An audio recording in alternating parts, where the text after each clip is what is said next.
आपको बता दें कि आजादी के बाद से आज तक महाराष्ट्र के पेसा क्षेत्र में आदिवासी समुदाय के कई ज्वलंत मुद्दों का समाधान नहीं हो पाने के कारण मांगों को मनवाने के लिए कलेक्टर कार्यालय के सामने पिछले 26 दिनों से अनिश्चितकालीन धरना आंदोलन चल रहा है। जनजातीय सलाहकार परिषद, जो आदिवासियों के लिए एक मिनी मंत्रालय है, ने सरकार का ध्यान आकर्षित करने के लिए राष्ट्रीय राजमार्ग 6 हाईवे सूरत नागपुर राजमार्ग पर रास्ता रोको आंदोलन से करीब 9 से 10 किलोमीटर तक वाहनों की कतारें लग गयी।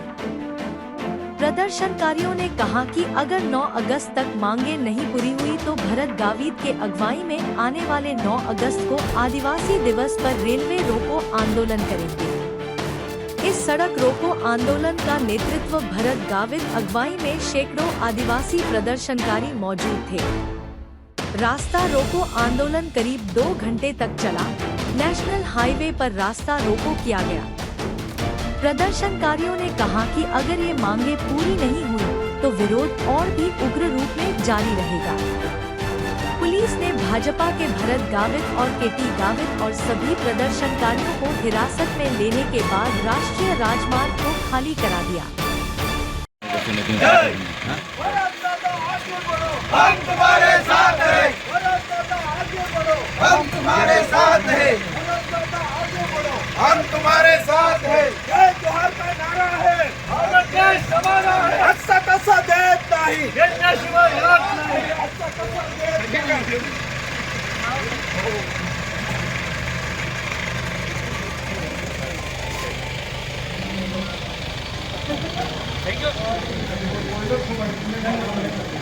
सुविधा आम्हाला मिळवल्या आहे, त्या सुविधावर जो हमें पैसा भरती है जी, खास करून या महाराष्ट्रात पैसा भरती नाही होईल है की पैसा भरतीवर आंदोलन त्या पद्धतीचे सर्वोच्च न्यायालय अधीन होईल।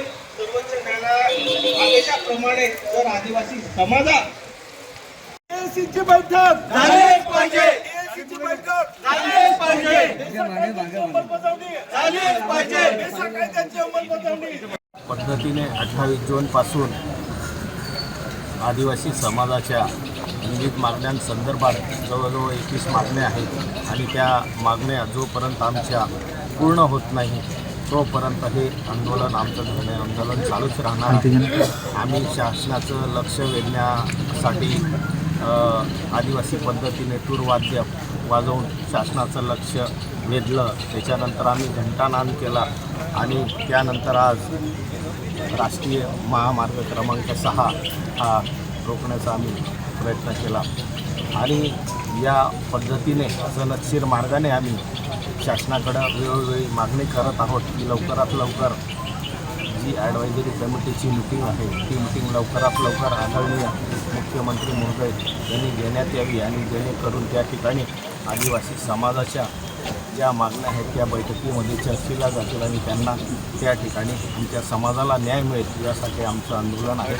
जर याही ठिकाणी शासनाने आमच्या गोष्टींकडे जर लक्ष नाही दिलं तर येणाऱ्या 9 तारखेला 9 ऑगस्टला विश्व आदिवासी दिनाच्या दिवशी रेल रोको करण्याचा आंदोलनाचा आमचा पवित्रा राहील, जेणेकरून शासन लवकरात लवकर ज्या आदिवासी समाजाच्या ज्या मागण्या आहेत त्या त्यांनी मान्य करावी हीच आमची शासनाला वेळोवेळी नम्र विनंती। भाऊ पण आपलं आंदोलन